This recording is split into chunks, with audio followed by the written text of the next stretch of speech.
رکوں گا ممکن ہے دشمن کہیں سے حملہ آور ہو، اور میں نہیں چاہتا کہ میرے ہوتے ہوئے دشمن خیموں کے قریب تک چلا جائے.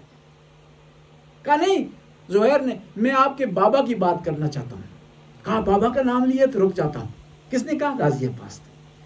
کہا کہ غازی امام علی نے تجھے کس لیے خدا کے لیے خدا سے مانگا تھا؟ کہا اسی لیے تو خیموں کا چکر لگا رہا. بس دوست کا جو معیار ہونا چاہیے وہ آل بیت علیہ السلام کی محبت. اس لیے امیر المومنین ارشاد فرماتے ہیں ایاک و مصادق الاحمق، بے وقوف آدمی کی دوستی سے بچو. یرید ینفق یضرک، یہ تمہیں فائدہ پہنچانے کی کوشش کرے گا، نقصان پہنچا دے. وَإِيَّاكَ مَصَادِقَ الْفَاسِقِ، فاسق فاجر بے نمازی آدمی جو علناً گناہ کرتا ہے، اس قسم کے آدمی کی دوستی سے بچو. یُبَعِدَ لَكَ الْقَرِیبَ وَيُقَرِّبَ لَكَ الْبَعِیدَ، یہ کیا ہے؟ دور کی چیزیں تمہیں قریب کر کے دکھائے گا، قریب کی چیزیں تمہیں دور کر کے دکھائے گا. یعنی جھوٹ کو سچ بنا دے گا، سچ کو جھوٹ بنا دے گا. اہل بیت نے دوستی کے لیے بہترین معیار بنایا ہے کہ ہماری دوستی نمازی آدمی سے ہونی چاہیے، پرہیزگار آدمی سے ہونی چاہیے، سچ بولنے والے آدمی سے ہونا چاہیے، والدین کا احترام کرنے والے سے ہونے چاہیے. اور یہ خصوصیات اگر نہیں پائی جاتی تو دوستی نہ رکھیں. بعض کو خود لوگ اچھے ہوتے ہیں، نیک ہوتے ہیں، لیکن دوست ان کے اچھے نہیں ہوتے، اور ان دوستوں کی وجہ سے بدنام ہو جاتے ہیں. اور امام حسین نے واقعہ کربلا میں جو قربانی دی ہے، جان نچھاور کی ہے، اور ارشاد فرمایا ان کان دین محمد لم یستقم الا بقتل یا سیف دینی، کہ اگر نانا کا دین میری شہادت کے بغیر نہیں بچتا، آؤ تلوارو حسین پر ٹوٹ پڑو. لیکن جان دینا کوئی آسان کام نہیں ہے، بہت مشکل کام ہے. ہر قسم کا انسان ہیلا کرتا ہے کہیں جان خلاصی ہو جائے، جان بچ جائے. اور جان کو ہر چیز سے قیمتی سمجھتا ہے، مال سے، اپنی پراپرٹی سے، حتیٰ اولاد سے بالاتر سمجھتا ہے اپنی جان کو انسان. لیکن نواسہ رسول نے وہ قیمتی جان قربان کر دی میدان کربلا، تاکہ ہمیں تربیت کا درس ملے، تاکہ ہم اچھی تربیت حاصل کریں، تاکہ ہم بچوں کو اچھی تربیت دے سکیں، تاکہ ہمارے کلام میں شائستگی ہو اور ہم اپنے کلام کے ذریعے پہچانے جائیں. امام زین العابدین سے کسی نے سوال کیا کہ مولا بتائیں بولنا بہتر ہے خاموش رہنا بہتر؟ امام فرماتے ہیں وَلِكِلَيْهِمَا آفَاتٌ وَإِذَا سَلِمَ مِنَ الْآفَاتِ الْكَلَامُ أَفْضَلُ مِنَ السُّكُوتِ، کہ دونوں میں کچھ خرابیاں ہیں، جب خرابیوں کو سائڈ پر رکھا جائے تو بولنا بہتر ہے خاموش رہنے سے. بھئی بعث اللہ الانبیاء، خدا نے انبیاء کو اس لیے بھیجا کہ وہ بولیں، لیکن شرط ہے کہ کہاں بولا جائے یہ ضروری ہے، اور کہاں خاموش رہا جائے. اور بعض اوقات بولنا ضروری ہے، بعض اوقات خاموش رہنا ضروری ہے. ہر جگہ خاموش رہنا ضروری نہیں، فائدہ مند نہیں ہے، صحیح نہیں ہے. نواسہ رسول میدان کربلا میں شہید ہو گئے. اتنی بڑی اسلامی حکومت تھی، خاموشی وہاں جرم تھا، لیکن اس جرم کو لوگوں نے اپنایا. اور اس کے مقابلے میں بولنا کہاں ہے؟ پیغمبر بولیں، کہاں پر بولیں؟ دعوت ذی العشیرہ میں بولیں. یا علی انت منی وانا من، تو مجھ سے میں تجھ سے ہوں. وانت خلیفتی من بعدی، تو میرے بعد میرا خلیفہ ہے.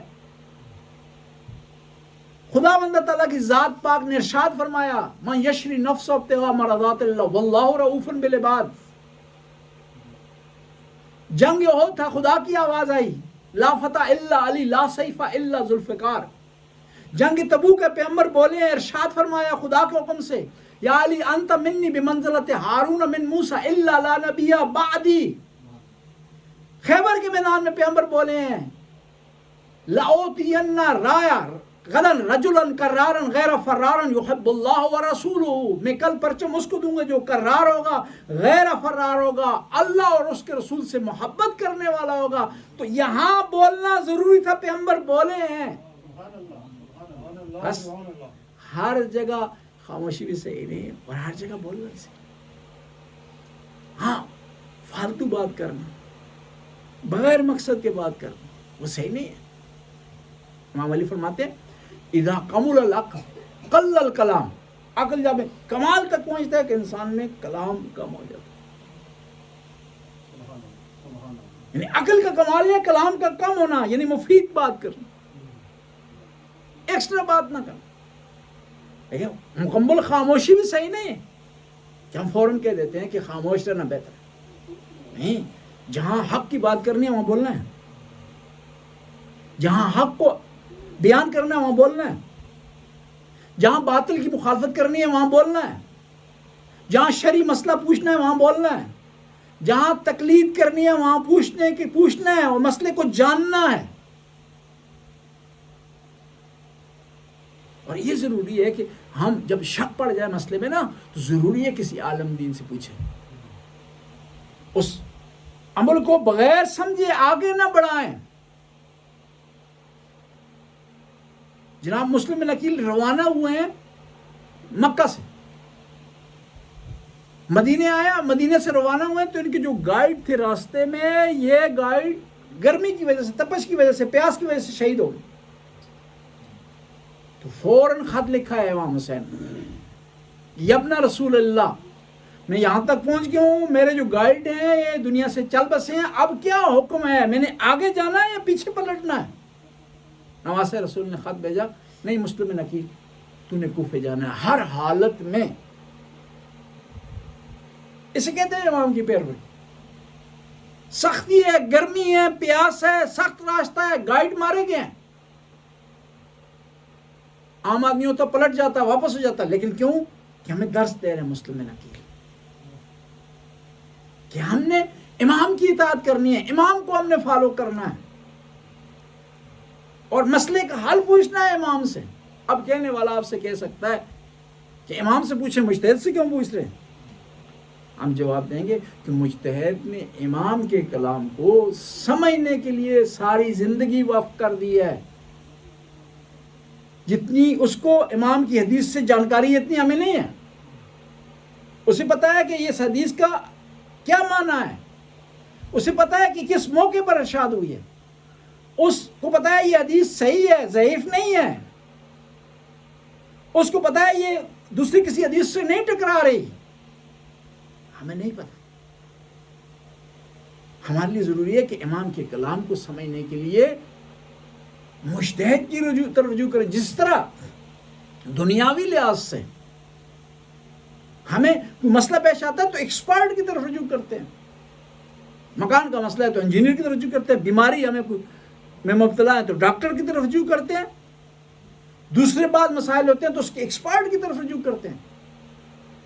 اور دین کے ایکسپرٹ کا نام مجتہد ہے, مرجع دین ہے, اور وہ خود اپنی طرف سے کوئی بھی بیان نہیں کر رہا, کسی چیز کا اضافہ نہیں کر رہا. اگر اپنی طرف سے بیان کرے گا تو وہ مجتہد نہیں رہے گا, اپنی طرف سے بیان کرے گا تو وہ حدیث کا راوی نہیں کہلائے گا, اپنی طرف سے بیان کرے گا تو اس حدیث کا مصداق نہیں ٹھہرائے گا جس میں امام حسن عسکری ارشاد فرماتے ہیں وَأَمَّا مِنَ الْفُقَهَاءِ صَائِنًا لِنَفْسِهِ. فقہاء میں سے ایک ایسا آدمی جو اپنے نفس پر کنٹرول رکھتا ہو, وَمُطِيعٌ لِأَمْرِ مولا, اپنے پروردگار کے حکم کا مطیع ہو. وَعَلَى الْعَوَامِ أَن يُقَلِّدُهُ, عوام کے لیے ضروری ہے کہ اس کی تقلید کریں. اور مرجعیت شیعہ کو محفوظ رکھی ہوئی ہے, متحد رکھی ہوئی ہے, یکجا رکھی ہوئی. بس ہم اپنی اصلی بیس کی طرف آتے ہیں اور آج جو ہے وہ خلاصے کی حد تک یہاں تک رہے. کسی شخصیت کو پہچاننا ہو تو اس کے لیے 5 معیار ہیں: وراثت, تربیت, ماحول, اس کا کلام اور اس کے ساتھی. یہی چیز بتانے کے لیے نواسہ رسول کربلا میں آ گئے. جس صبح کو امام حسین کا قافلہ چلنا تھا مدینے سے, اس سے پہلے والی رات کو ہمیں تاریخ میں کئی داستانیں ملتی ہیں. وطن چھوڑنا بڑا مشکل ہوتا ہے، اور پھر حالت ایسی ہو کہ مرضی سے انسان وطن نہ چھوڑ رہا ہو، زبردستی چھڑایا جا رہا ہو. اس لیے تو امام زمانہ زیارت نائی ارشاد فرماتے ہیں السلام علیکم یا من طاردین من الاوطان، میرا سلام ان ہستیوں پر جنہیں زبردستی مدینہ سے نکال دیا گیا. بڑا مشکل ہوتا ہے وطن چھوڑنا. پیغمبر کے ایک صحابی ہیں گوشت گران ہیں، انہیں کم سنائی دیتا ہے. اس صبح کو اٹھے ہیں، اپنی زوجہ کو کہنے لگے کہ مجھے رات کو مدینہ میں ایسے محسوس ہو رہا تھا جیسے کوہرام مچ رہا ہے. کچھ بیبیاں رو رہی تھیں. کون تھی؟ کہا نبی کی نواسیاں رو رہی تھی، انہیں زبردستی مدینہ سے نکالا جا رہا ہے اس لیے رو رہی تھی. صبح ہوئی نا، نواسہ رسول پتہ کس طرح رخصت ہوئے مدینہ سے. صبح ہوئی، نانا کی قبر پر گئے، کہا خذنی علیہ یا جدہ، نانا مجھے حسین کو اپنی قبر میں بلا لے. نانا آپ کی امت نے حسین کو مدینہ چھوڑنے پر مجبور کر دیا. نانا جب بھی مجھے کوئی مشکل پیش آتی تھی میں آپ کی قبر کی زیارت کرتا تھا. میں اس کے بعد کہاں جاؤں گا اپنی مشکل حل کرنے کے لیے؟ نانا اگر خدا کا حکم نہ ہوتا نا میں مدینہ کو کبھی نہ چھوڑتا. پھر اب نانا کی قبر سے گیا ماں کی قبر کی طرف. جب حسین نانا کی قبر کی طرف جا رہے تھے نا تو آہستہ آہستہ چل کے جا رہے تھے، اور جب اپنی ماں کی قبر کی طرف گئے نا دوڑتے ہوئے گئے ہیں. اس طرح جب جیسے گھبرایا ہوا بچہ اپنی ماں کی گود میں پناہ لیتا ہے. ماں کی قبر سے لپٹ گئے کہ ماں تیرا حسین تنہا ہے. ماں دنیا نے حسین کو مجبور کر دیا کہ میں تیری قبر سے جدا ہو جاؤں. ماں مجھے جب کوئی مشکل آتی تھی میں آپ کی قبر کی پناہ لیتا تھا، یہاں حاجت روائی کرتا. ماں میں جا رہا ہوں کربلا کی طرف، لیکن ماں خیال رکھنا میرے ساتھ چلنا.